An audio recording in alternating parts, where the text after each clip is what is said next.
गांव का एक साधारण सा मिट्टी का घर जहां पंकज अपनी पत्नी पलक के साथ रहता था। ये घर छोटा ज़रूर था, लेकिन इसमें सुख शांति थी, अपनापन था। पंकज के माता पिता पहले ही इस दुनिया से विदा हो चुके थे। ना कोई सहारा था, ना कोई अपना। अब उसके साथ सिर्फ उसकी पत्नी पलक थी। वो दिन रात मेहनत करता, मजदूरी करता, ताकि पलक को कभी किसी चीज़ की कमी ना हो। शाम को जब वो थका हारा घर आता तो पलक उसके लिए पानी लाती और धीरे से कहती, चिंता ना करें, सब ठीक हो जाएगा। पंकज धीरे से मुस्कुरा देता और खामोशी से बैठ जाता। कुछ महीने बीते तो पलक गर्भवती हो गई। ये खबर सुनकर पंकज के चेहरे पर हल्की सी मुस्कुराहट आ गई और आंखों में एक अजीब सी चमक थी, जैसे उसे जीने का एक नया उद्देश्य मिल गया हो। उसी दिन से पंकज ने अपनी मेहनत और बढ़ा दी। वो पहले से ज़्यादा काम करने लगा। सुबह जल्दी निकलता और देर शाम तक मजदूरी करता। थकान उसके चेहरे से साफ नज़र आती थी, मगर वो कभी शिकायत नहीं करता था। उसके दिल में सिर्फ एक ही चिंता थी कि पलक को किसी चीज़ की कमी ना हो। रात को जब वो घर वापस आता तो सीधा पलक के पास जाकर बैठ जाता, प्यार से उसका हाल पूछता और शांति से उसके पास कुछ देर बैठा रहता। घर के हालात ज़्यादा अच्छे नहीं थे, लेकिन पंकज अपनी पूरी कोशिश कर रहा था कि आने वाले समय को बेहतर बना सके। वो अक्सर सोचता रहता कि उसे और मजबूत बनना होगा, क्योंकि अब उसकी जिम्मेदारी पहले से ज़्यादा बढ़ चुकी थी। यूं ही समय बीतता गया और दिन तेज़ी से गुजरने लगे। एक दिन अचानक पलक को तेज़ दर्द शुरू हो गया। वो दर्द से कराहने लगी। पंकज तुरंत उसके पास आया और घबरा कर पूछा, क्या हुआ पलक, तुम ठीक तो हो? पलक ने बड़ी मुश्किल से कहा, मुझे अस्पताल ले चलिए अभी। पंकज ने एक पल भी बर्बाद नहीं किया। उसे सहारा देकर तुरंत अस्पताल ले गया। अस्पताल पहुंचते ही डॉक्टर और नर्सें उसे अंदर ले गए। दरवाज़ा बंद हो गया और पंकज बाहर खड़ा रह गया। वो बेचैनी से वहीं खड़ा रहा। हर बीतता पल उसके लिए भारी हो रहा था। कुछ देर बाद दरवाज़ा खुला। एक नर्स बाहर आई और मुस्कुराकर बोली, बधाई हो, आपके घर बेटी हुई है। ये सुनते ही पंकज के चेहरे पर खुशी फैल गई और आंखों में आंसू आ गए। वो धीरे से बोला, मेरी बेटी? 2 दिन बाद पंकज पलक और अपनी नन्ही से बेटी को लेकर घर वापस आ गया। साधारण सा वही मिट्टी का घर आज खुशियों से भरा हुआ लग रहा था। पलक को आराम से बिठाया गया और बच्ची को उसके पास लिटा दिया गया। थोड़ी ही देर में गांव की औरतें भी आने लगीं। एक एक करके सबने पलक को घेर लिया।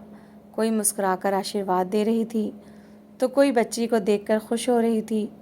एक औरत ने पास आकर कहा, बधाई हो पलक, भगवान ने बेटी दी है। दूसरी ने मुस्कुराकर बच्ची को देखा और बोली, भगवान इसे सुरक्षित रखे, बड़ी भाग्यशाली है। घर में हल्की हल्की बातें, आशीर्वाद और खुशी की आवाज़ें गूंजने लगीं और इस सब के बीच पंकज एक और खड़ा चुपचाप ये दृश्य देख रहा था। उसके चेहरे पर थकान भी थी, मगर आंखों में सुकून और खुशी साफ नज़र आ रही थी। वो कभी अपनी बेटी को देखता और कभी पलक को, और हल्की सी मुस्कुराहट उसके चेहरे पर आ जाती। यूं ही समय तेज़ी से बीतता गया और देखते ही देखते बच्ची 1 साल की हो गई। घर में उसकी हंसी गूंजने लगी थी और उसका नाम रखा गया ईशानी। पंकज रोज़ की तरह मेहनत करके घर आता और सीधा अपनी बेटी के पास जाता। उसे गोद में उठाता तो वो तुरंत उसके गले से लिपट जाती, जैसे सारा दिन उसी का इंतज़ार कर रही हो। पंकज के चेहरे पर थकान के बावजूद एक सुकून सा आ जाता। वो धीरे से कहता, ईशानी मेरी बेटी। पलक एक और बैठी ये सब देखती रहती, मगर उसके चेहरे की मुस्कुराहट अब पहले जैसी नहीं रही थी। वह अधिकतर चुप रहने लगी थी, जैसे दिल में कुछ दबाए बैठी हो। एक दिन पंकज नियम के अनुसार घर से काम के लिए निकला और सड़क के किनारे अपने रास्ते पर जा रहा था कि अचानक एक तेज़ रफ्तार मोटरसाइकिल आकर उससे टकरा गई। पंकज ज़ोर से ज़मीन पर गिरा और उसका पैर बुरी तरह घायल हो गया। वो दर्द से कराह उठा, उठने की कोशिश की, मगर खड़ा न हो सका। उसके चेहरे पर पीड़ा साफ नज़र आ रही थी।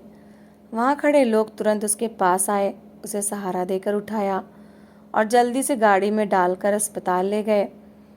अस्पताल पहुँचते ही उसे अंदर ले जाया गया। डॉक्टरों ने तुरंत उसका इलाज शुरू कर दिया। पंकज शांति से दर्द सहन कर रहा था। उसकी हालत कमज़ोर होती जा रही थी। पंकज को अभी ये मालूम नहीं था कि ये चोट सिर्फ एक दुर्घटना नहीं बल्कि उसकी पूरी ज़िंदगी बदलने वाली है। अस्पताल में डॉक्टर ने जांच के दौरान बताया कि पंकज का पैर बुरी तरह ज़ख्मी है और उसके इलाज के लिए बहुत ज़्यादा खर्चा आएगा। ये सुनते ही साथ आए गांव के लोग खामोश हो गए। उन्होंने पंकज के घाव पर पट्टी करवाई और उसे वापस घर ले आए। जैसे ही पंकज को घर के अंदर लाया गया तो पलक घबरा गई और तुरंत उसके पास आकर बोली, ये क्या हुआ? पंकज को क्या हुआ? गांव के एक आदमी ने धीरे से कहा, इसका एक्सीडेंट हो गया था। डॉक्टर कह रहे हैं इलाज पर बहुत खर्चा आएगा। ये सुनते ही पलक के चेहरे का रंग उड़ गया। वो परेशान होकर पंकज को देखने लगी। पंकज को धीरे से चारपाई पर बिठा दिया गया। वो खामोश था और चेहरे पर दर्द और थकान साफ नज़र आ रही थी। कुछ देर बाद गांव वाले चले गए और घर में एक अजीब सी खामोशी छा गई। अब पंकज चारपाई तक सीमित हो चुका था। ज़्यादातर वहीं बैठा रहता और खामोशी से सब सहन करता। वो अक्सर ईशानी को गोद में उठा लेता और धीरे से कहता, ईशानी, तुम्हारा पिता तुम्हारे लिए कुछ नहीं कर पा रहा। उसकी आवाज़ में दर्द था मगर वो अपने आंसू छुपा लेता। ईशानी मासूमियत से उसे देखती और हल्का सा मुस्कुरा देती। वही मुस्कुराहट पंकज के दिल को और भारी कर देती। समय बीतता गया और हालात धीरे धीरे और अधिक ख़राब होने लगे। घर के खर्चे बढ़ते गए और परेशानी भी साथ बढ़ने लगी। पलक अब अक्सर बेचैन रहने लगी थी। एक दिन वो पंकज के पास आई और सीधे तेज स्वर में बोली, ये सब कब तक चलेगा पंकज? घर की हालत देख रहे हैं आप? पंकज ने उसकी ओर देखा, कुछ पल चुप रहा, फिर धीरे से बोला, मैं कोशिश कर रहा हूँ, धैर्य रखो, भगवान रास्ता दिखाएगा। पलक ने तुरंत जवाब दिया, सिर्फ धैर्य से कुछ नहीं होगा, घर भी चलाना पड़ता है। ये कहकर वो एक और हट गई मगर उसके चेहरे पर गुस्सा साफ नज़र आ रहा था। पंकज चुप हो गया। वो कुछ कहना चाहता था मगर कह न सका। अगली सुबह पंकज हिम्मत करके लाठी के सहारे घर से निकला और मुश्किल से कदम उठाता हुआ अपने दोस्त के घर पहुंचा। दरवाजे पर दस्तक दी तो वो बाहर आ गया। पंकज ने सीधे शब्दों में कहा, मुझे तुमसे 50,000 रुपये चाहिए, हालात बहुत ख़राब हैं। दोस्त ने कुछ पल उसे देखा, फिर अंदर गया और पैसे ले आया। उसने पंकज के हाथ में देते हुए कहा, ठीक है, ले जाओ। पंकज ने तुरंत कहा, मैं जल्दी वापस कर दूंगा। फिर वो लाठी के सहारे धीरे धीरे वापस घर आ गया। घर पहुंचते ही पंकज ने पैसे पलक के हाथ में रख दिए और बोला, ये लो, घर के खर्च के लिए हैं। पलक ने तुरंत पूछा, इतने पैसे कहाँ से आए? पंकज ने सादे अंदाज में जवाब दिया, दोस्त से लिए हैं, उधार हैं। पलक कुछ पल खामोश रही, फिर पैसे ले लिए। समय तेज़ी से बीतता गया और देखते ही देखते 2 साल गुजर गए। एक दिन दरवाजे पर दस्तक हुई। पलक ने दरवाज़ा खोला तो सामने आशुतोष था। वही आशुतोष जिसने पंकज को पैसे दिए थे। उसने पूछा, पंकज कहाँ है? पलक ने कहा, घर पर ही हैं। आशुतोष अंदर आ गया और पंकज के पास बैठकर बोला, मुझे पैसों की ज़रूरत है, जो मैंने दिए थे वापस चाहिए। पंकज ने धीरे से जवाब दिया, थोड़ा धैर्य करो, मैं जल्दी वापस कर दूंगा। आशुतोष ने सिर हिलाया और कहा, अच्छा, मैं चलता हूँ, पैसे जल्द लौटा देना। पंकज ने कहा, ठीक है। आशुतोष दरवाजे की ओर बढ़ा। पलक दरवाज़ा बंद करने के लिए आगे आई। कुछ पलों के लिए उसकी नज़र आशुतोष पर ठहर गई। आशुतोष ने भी मुड़कर उसे देखा। एक पल के लिए दोनों की नज़रें मिलीं। कोई शब्द नहीं बोला गया मगर इस खामोशी में एक अजीब सा एहसास था। दोनों हल्का सा मुस्कुरा दिए और आशुतोष वहाँ से चला गया। आशुतोष के जाने के बाद सब कुछ पहले जैसा नहीं रहा। पलक अब अक्सर खामोश रहने लगी थी मगर उसकी खामोशी में शांति नहीं, कुछ और था। वो हर समय किसी सोच में गुम रहती और उसके दिमाग में बार बार एक ही चेहरा आता, आशुतोष का। घर में पंकज लेटा होता, ईशानी उसके आसपास खेलती रहती मगर पलक का ध्यान कहीं और था। ना वो पहले की तरह पंकज से बात करती, ना ईशानी को वैसे संभालती। वो बस चुप रहती और खोई खोई सी एक ही सोच में डूबी रहती। ये सिर्फ सोच नहीं थी, ये वो शुरुआत थी जहाँ से सब कुछ बदलने वाला था। कुछ दिन बाद दोबारा दरवाजे पर दस्तक हुई। पलक ने जाकर दरवाज़ा खोला तो सामने आशुतोष खड़ा था। वो कुछ पल उसे देखती रही और आशुतोष भी उसे देखता रहा। फिर उसने पूछा, पंकज घर पे है? पलक ने कहा, जी घर पर हैं। आशुतोष अंदर आ गया।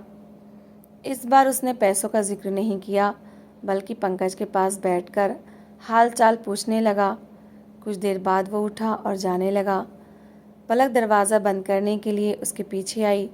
दरवाजे के करीब दोनों रुक गए। दोनों एक दूसरे को देखने लगे। फिर हल्की सी मुस्कुराहट के साथ आपस में दो चार बातें हुईं। इसी बीच आशुतोष ने धीरे से मोबाइल निकाला और उसकी ओर बढ़ाते हुए कहा, इस पर कॉल करूँगा, बात कर लेना। पलक ने खामोशी से मोबाइल ले लिया और आशुतोष वहाँ से चला गया। उस दिन के बाद पलक छुप छुप कर उसी मोबाइल पर उससे बातें करने लगी और पंकज को इस सब का कुछ भी पता नहीं था। ये अब सिर्फ बात नहीं रही थी, ये एक ऐसा रहस्य था जो एक दिन सब कुछ तोड़ने वाला था। समय के साथ पलक का व्यवहार और कठोर होता गया। वो हर बात पर पंकज को ताने देती रहती थी। एक दिन आशुतोष सीधा घर के अंदर आ गया। उसके चेहरे पर गुस्सा था। वो पंकज के सामने आकर बोला, मुझे अपने पैसे चाहिए अभी। पंकज ने बेबसी से कहा, मुझे थोड़ा और समय दे दो, मैं दे दूंगा। पंकज ने कठोर स्वर में जवाब दिया, मेरे पास समय नहीं है, या पैसे दो या फिर जो होगा उसकी जिम्मेदारी मेरी नहीं। पंकज हैरान रह गया। आशुतोष, ये तुम क्या कह रहे हो? उसी समय पलक बोल पड़ी, सही तो कह रहे हैं, ये कब तक इंतज़ार करेंगे, तुमसे कुछ नहीं होने वाला। पंकज ने उसकी ओर देखा, मगर वो रुकने वाली नहीं थी। पलक अंदर गई, अपने कपड़े बैग में डाले और फिर बाहर आ गई। उसके हाथ में बैग था। पंकज घबराकर बोला, ये तुम क्या कर रही हो? ऐसा मत करो, मुझे 2 दिन का समय दे दो। आशुतोष ने ठंडे स्वर में कहा, मुझे मेरे पैसे अभी चाहिए। पलक ने पंकज की ओर देखकर कहा, मैं जा रही हूँ। पंकज की आवाज़ काँप गई। ऐसा मत करो, धैर्य रखो, भगवान सब ठीक करेगा। उसी समय ईशानी भाग कर आई और रोते हुए बोली, माँ आप कहाँ जा रही हो? हमें छोड़कर मत जाओ। मगर पलक ने उसकी बात नहीं सुनी। आशुतोष ने उसका हाथ पकड़ा और दोनों वहाँ से निकल गए। पंकज वहीं बेबस बैठा रह गया और ईशानी रोती रही। घर में खामोशी छा गई। पंकज वहीं बैठा था और ईशानी उसके पास बैठी रो रही थी।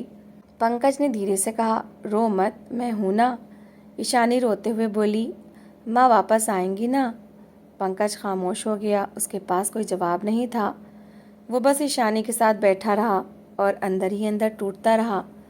ये बात पूरे गांव में फैल गई कि पलक पंकज और ईशानी को छोड़कर किसी और के साथ चली गई है। गांव की औरतें आपस में बातें करने लगीं।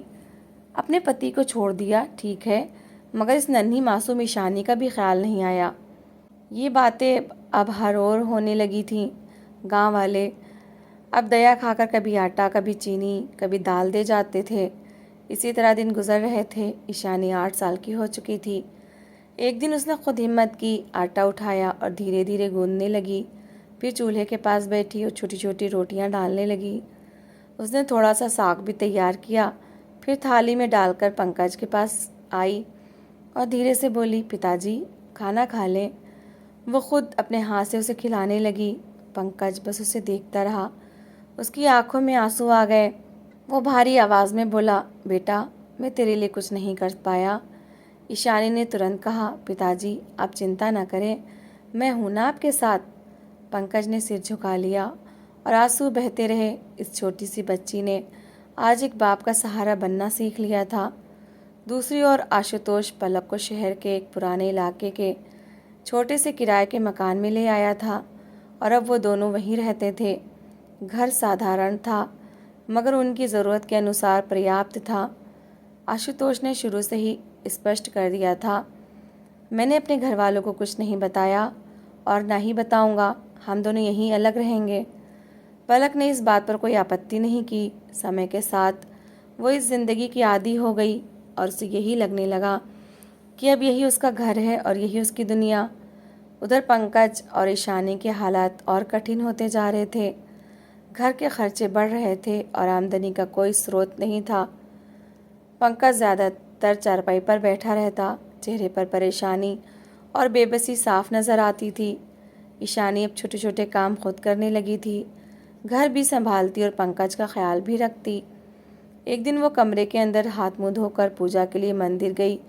पूजा के बाद उसने हाथ जोड़े और धीरे से प्रार्थना की, हे भगवान, हमारे लिए आसानी कर दो, पिताजी को ठीक कर दो। कुछ दिन बीते थे कि दरवाजे पर दस्तक हुई। ईशानी दरवाजे के पास आई और दरवाज़ा खोला। बाहर करीब 50 साल का एक आदमी खड़ा था, जिसके हाथ में एक काला बैग था। उसने पूछा, क्या ये राम रतन का घर है? ईशानी ने धीरे से कहा, जी वो मेरे दादा थे, लेकिन अब वो इस दुनिया में नहीं रहे। आदमी ने पूछा, तुम्हारे पिताजी कहाँ हैं? ईशानी ने कहा, वो अंदर हैं। आदमी घर के अंदर चला आया।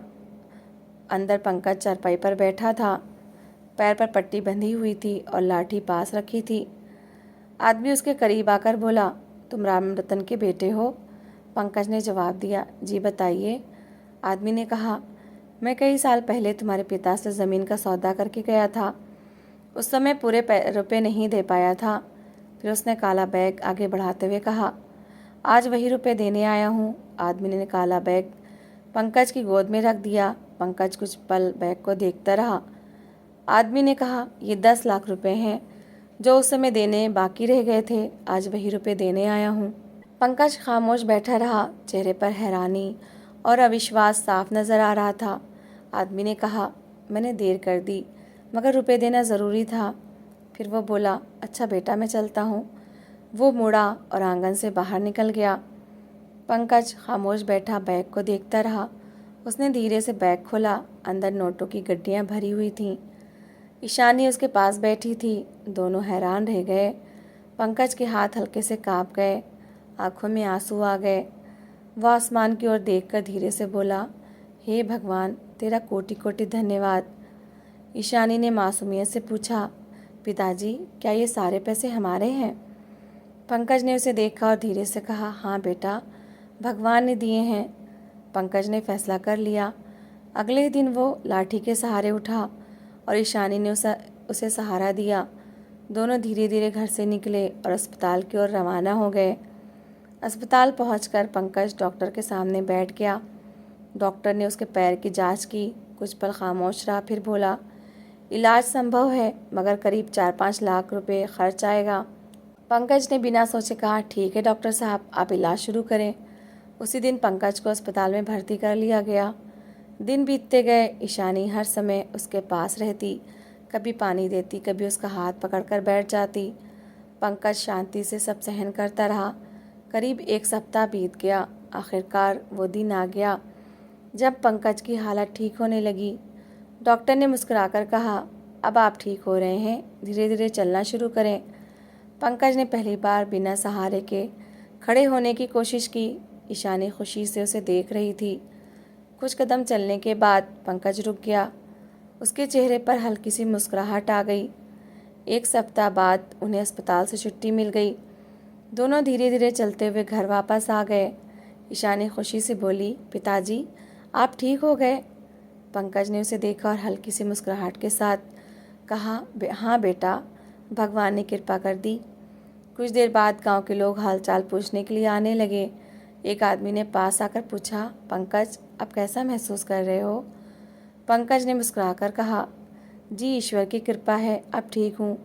दूसरे ने कहा, प्रभु ने बड़ी कृपा की है। पंकज ने सिर हिला दिया, जी सब उसी का आशीर्वाद है। ईशानी पास बैठी चुपचाप ये सब देखती रही। पंकज ने फैसला किया कि इन बचे हुए पैसों से कोई व्यापार शुरू किया जाए। कुछ दिनों में उसने गांव में एक बड़ी और सुंदर किराने की दुकान खोल ली। दुकान में हर ज़रूरी सामान रखा था।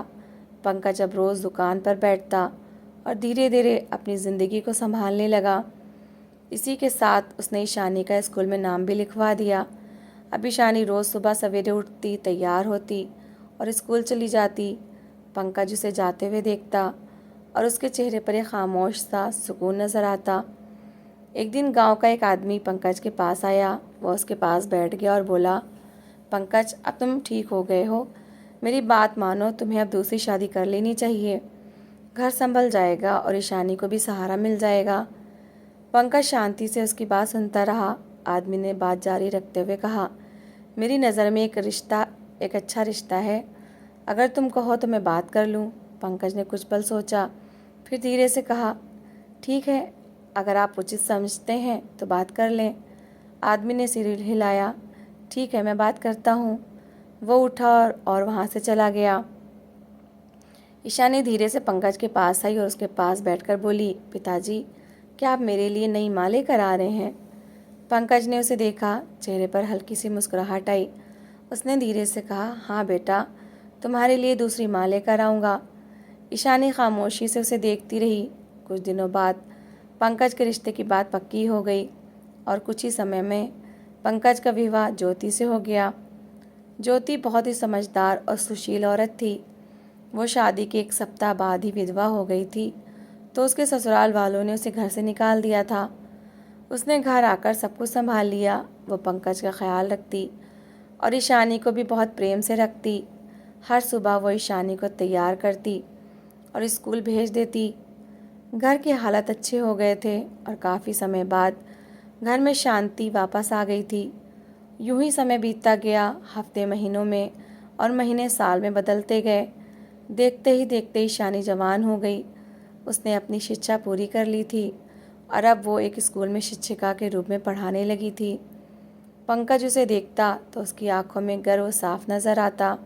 घर के हालात अब पहले से बहुत अच्छे हो चुके थे। पंकज ने न सिर्फ मुश्किल समय काट लिया था, बल्कि अब वो एक मजबूत और संभला हुआ इंसान बन चुका था। कुछ दिन उसने विचार किया, फिर उसने फैसला किया कि अब वो अपने लिए एक नया घर बनवाएगा। कुछ ही दिनों बाद उसी गांव में उन्होंने अपने लिए एक सुंदर और मजबूत मकान बनवा लिया।